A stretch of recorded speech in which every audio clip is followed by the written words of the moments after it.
ঠকে যাওয়ার আগে সাবধান হয়ে যান, মন দেওয়ার আগে সতর্ক হয়ে যান আপুরা, নিজেকে ধ্বংস হওয়া থেকে বাঁচান।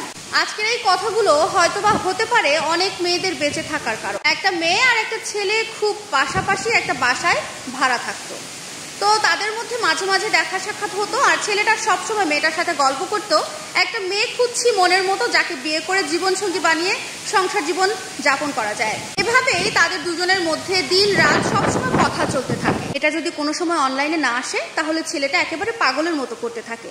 ঠিক সেরকমই মেয়েটাও পাগলের মতো করতে থাকে যখন ছেলেটা অনলাইনে না থাকে। তারপরে ছেলেটা মাঝে মাঝে মেয়েটাকে বলতো, আচ্ছা তুমি কি আমাকে তাবিজ করেছো? তোমার সাথে কথা না বললে আমার ভালো কেন লাগে না? তোমাকে না দেখলে আমি থাকতে পারি না।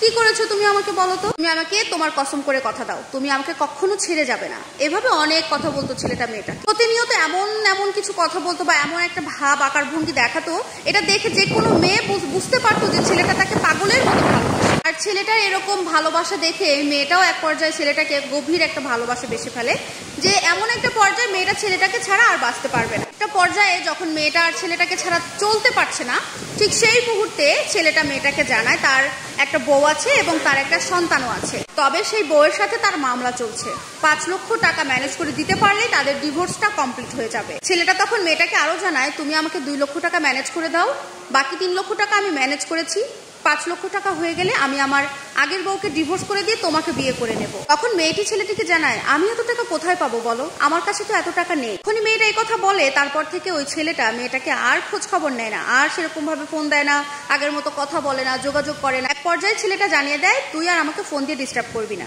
কথা বলে ছেলেটা মেয়েটাকে ব্লক করে দেয় সব জায়গা থেকে। এরপর থেকে মেয়েটা ছেলেটার আরো বন্ধু ছিল, সেই বন্ধুদের ফোনে বারবার ফোন করতে থাকে, মেসেজ করতে থাকে, ছেলেটার সাথে যোগাযোগ করার চেষ্টা করে। এক পর্যায়ে ছেলেটা যদিও ফোন ধরে কথা বলে, তখন মেয়েটা ছেলেটাকে জানায়, আমি আপনাকে পাগলের মতো ভালোবাসি, আপনার সাথে কথা না বলে আমি থাকতে পারছি না, আপনি আর হাতে পায়ে ধরে আপনি আমাকে ক্ষমা করে দেন, আমার সাথে যোগাযোগ করেন, আমার সাথে কথা বলেন। এমনকি মেয়েটা ছেলেটাকে এটাও বলেছে, আপনি আমাকে আমার প্রাণটা ভিক্ষা দেন, আপনার সাথে কথা না বললে, আপনার সাথে সম্পর্কে না থেকে আমি বাঁচতে পারবো না। এইভাবে মেয়েটা ছেলেটার কাছে আকুতি মিনতি করেছে শুধুমাত্র সম্পর্কটা টিকিয়ে রাখার জন্য। কিন্তু ছেলেটা শেষ পর্যন্ত মেয়েটাকে অনেক বকাবাদ্য করে ফোনটা রেখে দিয়েছে এবং পাশাপাশি আরো বলেছে, তুই কে বলতো, তোকে আমি চিনি না, তোর সাথে আমার কখনো কোনো রিলেশন ছিল না, তুই আর আমাকে ফোন টোন দিস না তো। মানে এত পরিমাণ বাজে ভাষায় কথা বলেছে যে মেয়েটা এত কষ্ট পেয়েছে।